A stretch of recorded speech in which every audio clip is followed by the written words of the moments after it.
عبد الله، متى تبدأ رخص القصر والجمع؟ هل من مغادرة البيت أم مغادرة المدينة؟ لا، إذا خرج الإنسان من المدينة من عامر قريته. لكن عندنا مسألة بحثها بعض طلبة العلم في الرياض: هل الآن الرياض مثلا مدينة واحدة ولا الأحياء مدن؟ أحياء. مثلا عندنا الشفاء الآن أكبر من بعض مدن الخليج. صح. عندنا مثلا الشفاء وين حدوده مثلا؟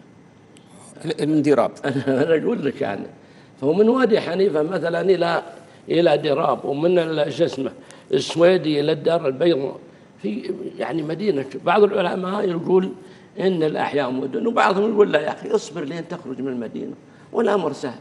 وهذا هو الأحوط، أن الإنسان يصبر حتى يفارق عامر قريته، فإذا فارق عامر قريته يقصر. نعم. كنت في السعي ثم قطعته وذهبت للوضوء ثم أكملت السعي، فما الحكم؟ لا بأس، لأن السعي لا يشترط له الوضوء. السعي لا يشترط له الطهارة حتى لو كانت المرأة حائض تسعى. ليه؟ لأن السعي مثل عرفات ومزدلفة، كان بعيد عن المسجد قديما. السعي مو في المسجد، بعيد عنه، فهو مثل منى وعرفات ومزدلفة. لكن الآن بعد التوسع والحمد لله، ونشكر الدولة جزاهم الله خير على هذه السعة العظيمة التي صارت في المسجد وصارت في المسعى، والآن الناس أصبحوا يؤدون هذه العبادة بشيء من الراحة والهدوء والاطمئنان. نشكرهم شكرا جزيلا وندعو لهم الأموات منهم والأحياء. عندنا يا أخي بارك الله فيك السعي مثل ما قلنا لا يشترط له وضوء، يجوز أن ينقض الوضوء وهو يسعى، يجوز أن يؤديه من بداية بدون وضوء، يجوز أن تؤديه الحائض.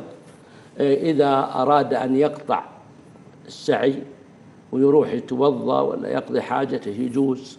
لكن من أين يبدأ؟ هل يبدأ من نقطة خروجه ولا يبدأ من بداية الشوط؟ الأحوط أنه يبدأ من بداية الشوط. الأحوط أنه يبدأ من بداية الشوط. نعم. كم يا شيخ بارك الله فيكم مدة الفصل بين الأشواط إذا كان له ظرف طلع ورجع؟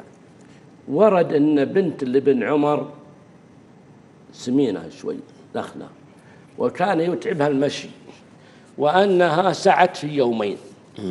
اليوم الأول الظاهر سعت 3، واليوم الثاني سعت 4 ونحو ذلك.